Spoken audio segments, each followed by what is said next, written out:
Mkonge kata mwana pelu santo. Lutendele oye. Lutendele oye. Kwamba tena mngivi maramu yote mikoro mingi na kuhuya kadisuza wate. Mpesa langai ezala katende nazala apsana lutendele. Pamba te esiko yo ezali esikanangai banda 1949. Esikanangai kuyaka kubondela. Poate tulo kwa makasi. Poate to concrétiser volonté nzambe. Kasi ba mama batata. Dikamizali ya ngoi. Toki tata passer motere ndenge ateibiso. Nzambe atuni Adam. Kasi binu bozali wapi? Toki réponse ya tata Adam. Ya solo. Pambate tozali koka soni pate to mwana na yo. Tolati elambate. Mikoloboni banda bo salami. Boko yibaka ndebo zalaka na ilamba. Yangwana tata rubiete mama mutakosa kingai na Kayen ndenge to okeli Kayen ndeko na yo wapi réponse ya mutamuto Kayen kasi ngai nazala kasinziri na ndeko na ngai batata na ba mama na lutendele surtout ceux de la faculté de théologie bino bozali na devoir moko munene devoir na bino ezali monene. Bon, peut sa réponse à Kayete, suis-je le gardien de mon frère? Nakanisi ezali mpo na musunite. Soko ezala kina na musuni nde bozana bino wate. Kasi bozali awa mpoate bobongisa milimu na bato. Ngai na lubaka na bino mbala na mbala. Votre liaison spirituelle. Il faut izala liaison moku munene. Relation na bino na tata nzambe izala tellement serré poate mukumba epesa mani bino izala mukumba moko kusakana yango te. Bondimi na bino te.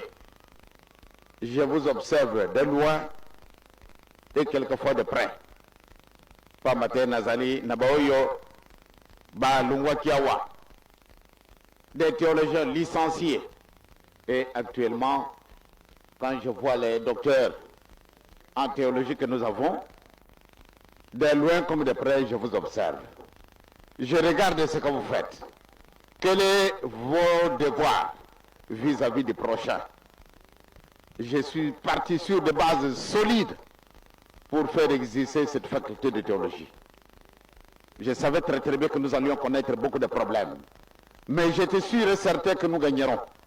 Parce que Dieu n'a jamais menti. Quelquefois, quand je vous utilise un peu un langage dur, ce n'est pas pour vous rendre de mauvais service. Mais je pense que je suis obligé de le faire. Quand un a répondu, suis-je le gardien de mon frère?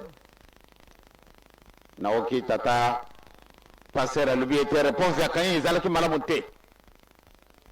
Même Naoki à Adam, réponse à Bango, ils allaient qui m'a monté. Tata passer moteur nous l'a dit. Réponse ils allaient qui m'a monté. Batata ba maman faculté de théologie. Ndenge nazala ko kaka tango subozana ibembe awa izananga mawa. Awa pana kokunda batute. Bana biso faculté beaucoup fakalukula boyi na kukundima yango te. Kasi na kanisi réponse ya Kayen et tombé na bino, suis-je le gardien de mon frère? Pendant nini bino moko boluki. Boluki banzile ebele. Tango sonali ko yawa kasi papa lingaka te. Or que izali sika na kukutika bino te. Kasi bino moko boluki banzila ndenge na ndenge. Olie bozala solo, ba serviteur de Dieu. Namoni de bokamati bakisi bochina kata na bandako na bino. Mwana wapi yonga nganzambe. Parce que yango iloba mina katina mukanda yote nul ne peut servir 2 mètres. Kasi awa naza ko mwana bino boka mati makamu ndenge na ndenge ya di banda bo chi awa. Or que bino bozana frontière te. Bino bozana frontière te. Lelo yo linguma na bisu itambuli na katina mokili mobimba. mais ngada kutinda watu wana kuna banani. Or que na le bakanabino était vous êtes les sacrifiés. Pambate tozali na départ ou bien nous sommes au départ. Et nous n'avons pas de vache mère. Nous devons nous débrouiller nous-mêmes. Donc vous êtes de véritables sacrifiés. Comme nos parents ont été des sacrifiés. Comme nous-mêmes nous étions des sacrifiés. Mais nous avons été vraiment vous allez négligents. Vous allez comprendre le rôle que vous pouvez jouer dans l'avenir. Soko beaucoup quoi quoi kuiba yango ndena kanisi comportement na bino ezale ndenga mususu pa mate tuzala kutalaka. On est théologien ngai na kubanga kabinu mingi soko na moni je me trouve à côté d'un théologien parce que je suis censé de croire que du fond de mon cœur celui-là me voit parce qu'il est plus proche de Dieu que moi-même. Mais nous constatons avec beaucoup de regrets que c'est le contraire. Or que vous êtes ici, à un endroit où j'ai beaucoup puisé.